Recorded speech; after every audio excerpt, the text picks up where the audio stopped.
Purée, mais je dois répondre à un mail. Oh, mais comment j'ai trop la flemme. Oh là là, j'ai pas envie, sérieux, j'ai pas envie. Mais comment, oh là là. Ah, mais j'ai les parcelles aussi. Mais seulement. Mais si seulement je peux les apprendre en 2 secondes, genre. J'ai la connaissance. H2O. Ah ouais, ce serait pas mal. Ça serait vraiment pas mal. Non mais Jeanne, pourquoi tu stresses? Au pire, tu feras ça demain. Tranquille, t'as le temps. On n'est que samedi, Tranquille. Demain. Levez la main si vous n'avez jamais eu la flemme de votre vie. Tu lèves la main? Menteur. Non, ça rigoler, cette situation peut complètement nous dépasser et nous mettre dans un embarras, vous pouvez même pas imaginer. Au-delà du fait qu'on désobéit Dieu, on se met dans le caca, pour être poli, si on ne révise pas pour une éval qui est pour le lendemain par exemple. Dans cette vidéo, je vais vous donner mes conseils pour vous débarrasser de la flemme. Et une fois pour toutes, de ce fardeau qui est la flemme. D'ailleurs, certains d'entre vous ont aussi donné leurs propres conseils en fait, pour sortir de ce cercle vicieux. Si vous ne me connaissez pas, écoutez, bienvenue sur ma chaîne YouTube, je m'appelle Jeanne, j'ai 23 ans, ça y est, je les ai eu le 26 mai. Sur cette chaîne, on ne parle que de Dieu, alors surtout n'hésite pas à t'abonner pour faire grandir cette chaîne YouTube et la faire connaître à plus grand nombre. Je t'invite également à me suivre sur Instagram, Jésus est ma joie, ça me ferait super plaisir. Je partage des moments de vie de tous les jours. Et d'ailleurs, c'est beaucoup plus sympa pour discuter dessus. Bref, sans plus tarder, commençons la vidéo. Alors, ce que j'aime faire à chaque début de vidéo, je parle d'un sujet précis, c'est de définir le sujet en question. Chercher d'où vient ce mot, qu'est-ce que c'est, et pourquoi ce mot est-il important. Alors, le dictionnaire Larousse nous donne 2 définitions par rapport au mot de la paresse. Alors, il est dit « comportement de quelqu'un qui répugne à l'effort, au travail, à l'activité, goût pour l'oisiveté ». Et la deuxième définition qui complète la première, c'est manque d'énergie dans une action. Et je trouve que la deuxième définition est super importante et relève beaucoup de choses sur notre comportement. Nous devons changer en tant que chrétiens en fait. Concernant la définition chrétienne du terme de la paresse, j'ai trouvé une définition qui est intéressante, vraiment. Et qui risque de faire grimacer beaucoup d'entre nous. Alors la définition, je l'ai trouvée sur le site de godquestions.org et il est dit: la paresse est un mode de vie pour certains et une tentation pour tous. Mais la Bible dit clairement que puisque le Seigneur a ordonné à l'homme de travailler, la paresse est un péché. Va vers la fourmi paresseux, observe son comportement et deviens sage. C'est dans Proverbe 6, verset 6. Aïe, c'est assez cash, hein. En fait, ça nous fait du mal d'entendre ce genre de choses, alors que clairement on était dans notre lit il y a 2 secondes à scroller sur nos téléphones, à faire je ne sais quoi sur TikTok et tout, bref. Alors qu'on a des tâches à faire qui sont beaucoup plus importantes. Après, TikTok c'est juste un exemple, hein, ne le prenez pas mal, c'est juste un exemple. Je tiens à préciser parce qu'on n'est pas tous sur cette application. Mais pourquoi en fait on est paresseux? D'où ça vient? La paresse est tout simplement un manque d'énergie, de motivation, de volonté que nous avons individuellement. Une personne X peut ne pas être touchée par la paresse, mais une personne Y peut être facilement sensible à ça. Certains sont paresseux parce que ils aiment être dans cette bulle de ne rien faire et de laisser les choses importantes traîner derrière. D'ailleurs, ça peut créer des conséquences assez pas fou quoi, comme remettre les choses au lendemain, être enraciné dans ce conformisme de ne rien faire et de ne plus avoir volonté pour rien. Dans le livre de Proverbes, chapitre 13, verset 4, il est dit: le paresseux a des désirs qu'il ne peut satisfaire, tandis que les personnes actives sont comblées. Et je pense qu'on est beaucoup à être touchés par ce verset, moi la première. Pour être totalement honnête avec vous en fait. Je vais vous parler vite fait de moi, voilà, je vais vous donner vite fait un petit témoignage. Mais en fait, moi personnellement, je suis très facilement touchée par la paresse. Et d'ailleurs ça me peut parfois jouer des tours bien sûr. Je repousse les choses au lendemain alors que j'ai des tâches hyper importantes à accomplir, mais non, je repousse tout au lendemain parce que c'est pas que j'ai pas envie, c'est que j'ai peur. J'ai peur de faire la tâche en question, ça c'est un autre problème aussi. Et en fait je repousse cette tâche parce que ouais, complètement j'ai peur et j'ai pas envie, j'ai pas envie de faire ça parce que voilà, moi. Et c'est vraiment le sentiment que j'ai et ça me dérange vraiment. Oui, pour moi, c'est clairement de la paresse et je suis ma propre volonté. C'est pour ça que je disais avant, moi. C'est ma volonté et non pas celle du Seigneur. Par exemple, je vais être complètement honnête avec vous pour cette vidéo, mais j'avais la flemme de l'écrire alors que j'aime trop tourner les vidéos et tout, j'aime trop ça. Mais j'avais vraiment la flemme de l'écrire. Vraiment, c'est hyper bête. Mais vraiment, j'ai dû vraiment me secouer pour l'écrire cette vidéo parce que là, par exemple, là on est samedi, je suis en train de la tourner, il est 10h du mat, la vidéo elle doit être postée pour dimanche. Voilà les conséquences. D'ailleurs, je viens de vous citer Proverbe 13, verset 4. Mais d'ailleurs, la Bible a beaucoup d'autres versets qui parlent de la paresse, hein. Il n'y a pas que celui-là. Et je peux vous en citer 3 par exemple. Dans Proverbe 15, verset 19, il est dit « Le chemin du paresseux est comme une haie d'épines, mais le sentier des hommes droits est aplani. » Dans Proverbe 19, verset 24, il est dit « Le paresseux plonge sa main dans le plat, et il ne la ramène pas à sa bouche. » Et le dernier verset est dans Proverbe 28, verset 19. « Celui qui cultive son champ est rassasié de pain, mais celui qui poursuit des choses vaines est rassasié de pauvreté. » Et il y en avait beaucoup d'autres, vraiment beaucoup d'autres. Je vous les ai pas toutes dit parce que sinon la vidéo elle durerait facile 1 heure et encore. Voilà. Maintenant que nous savons pourquoi nous sommes paresseux, il faut que l'on sache d'où ça vient. D'où vient cette paresse qui nous anime? Comment ce boulet s'est installé dans notre vie? Je pense clairement que c'est à partir du moment où on fait un petit écart que c'est fini pour nous.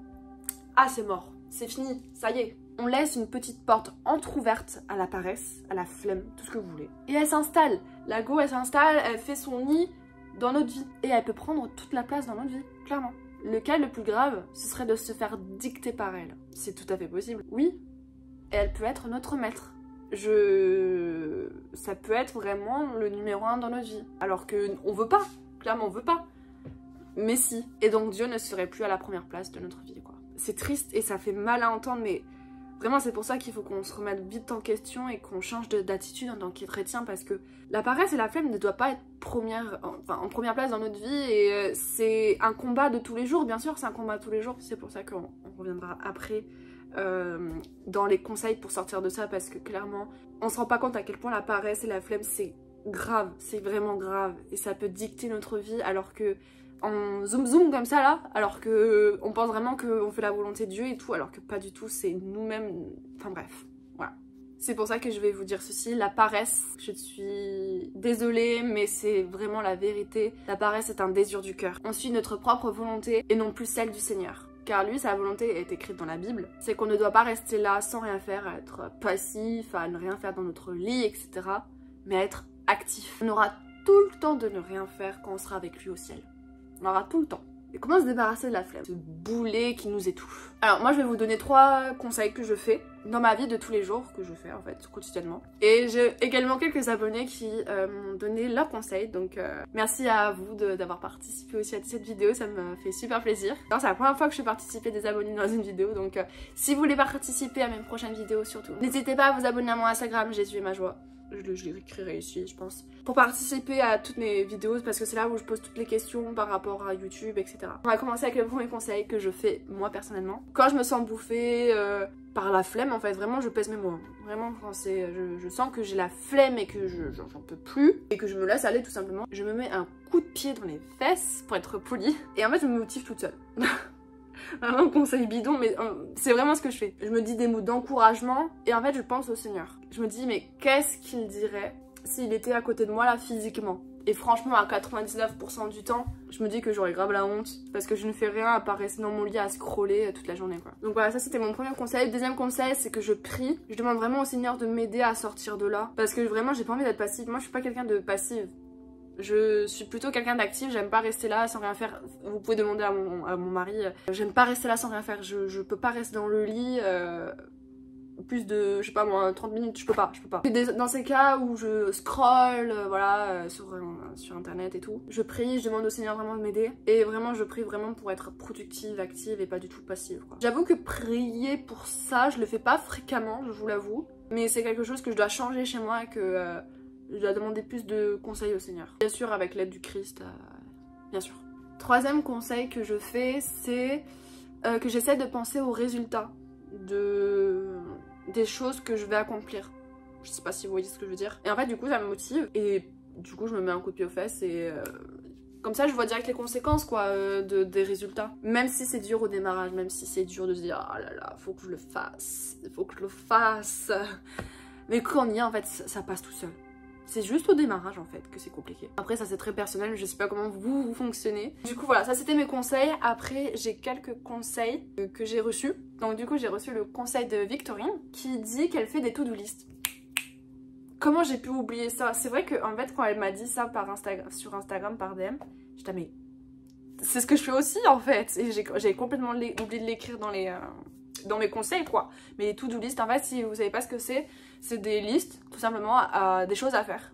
Et en fait c'est stimulant, vous pouvez pas savoir quand vous faites une petite flèche, quand vous avez fini votre mission ou quand vous voulez surligner, c'est trop stimulant, c'est trop satisfaisant, du coup vous avez envie de tout faire et voilà, franchement les to-do list. Franchement Victorine, je crois qu'on est pareil parce qu'elle a dit d'autres conseils et tout. Ensuite ce qu'elle fait elle, c'est qu'elle met des musiques chrétiennes donc qui motivent et qui boostent. Moi je fais la même chose aussi. Et je mets des musiques lo-fi chrétiens. Lo-fi c'est des musiques instrumentales, un peu jazz et tout. Et il y en a des chrétiens. Et donc du coup bah, c'est ce que je fais. D'ailleurs je vous en mettrai si vous voulez en barre d'infos, il n'y a pas de souci, je vous ferai ça. Et c'est trop bien, franchement c'est trop bien, c'est stimulant et ça booste en fait à faire nos tâches quoi. Et la troisième chose, mais quand elle m'a dit ça, j'étais là mais mort de rire, cette fille c'est moi en fait, c'est le ménage. Vraiment le ménage quand je vous dis que quand ta maison après elle est propre, elle sent bon, c'est tout bien rangé, t'as envie de te poser à ton bureau et de faire tous tes devoirs, je sais pas quoi, tes tâches, de répondre à tes mails. Ah là là Victorine, franchement sur tous les points que t'as dit, je suis d'accord à 100%. Ensuite j'ai reçu un DM de Abigail, et pas Abigail. Elle a donné un conseil comme de marcher un peu. Sans le téléphone, bien sûr, sinon ce serait beaucoup trop simple. Marcher un peu, prendre l'air. Je suis pas une grande marcheuse, mais ça peut stimuler, prendre l'air pour respirer un peu d'oxygène quoi. Et comme ça, après, on réattaque à fond les choses qu'on a à faire et ça, je suis d'accord. Et finalement, j'ai reçu aussi le conseil de Julie, qui risque de motiver beaucoup d'entre nous. C'est de se dire, qu'est-ce que ferait Christ s'il arrivait tout à coup chez nous et qu'il nous voyait glander alors qu'une machine est à faire, la maison au bazar. C'est très stimulant, n'est-ce pas? Et en fait, ça permet de se remettre en question et de se dire, mais tout le monde, Christ, il arrive. Genre là, il arrive, moi je suis là, alors que j'ai des tâches à faire, j'ai des devoirs à faire, j'ai des mails à remplir, j'ai la vaisselle à ranger, et là il y a Christ qui arrive, il nous voit faire ça, rien faire. Qu'est-ce qu'on ferait? Qu'est-ce qu'on dirait? Ouais voilà, c'est juste ça qu'on dirait. Parce qu'on avait la flemme. Alors que Dieu, lui, il déteste la paresse. Pour conclure, la flemme, c'est un combat spirituel.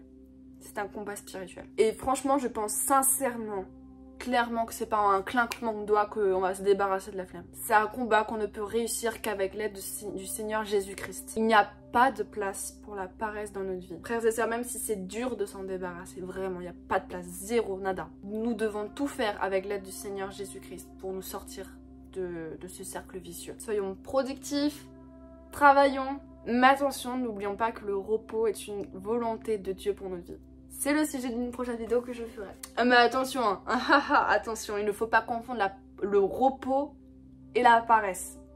C'est autre chose, hein. C'est autre chose. Ça ne doit pas être une excuse les gars. Bref, je pense que je vous ai à peu près tout dit. Je vois qu'on a 20 minutes de tournage. J'espère que ça va pas être trop long à monter. S'il manque des choses que j'ai oublié de dire, etc. ou des conseils que j'ai oublié de dire, etc.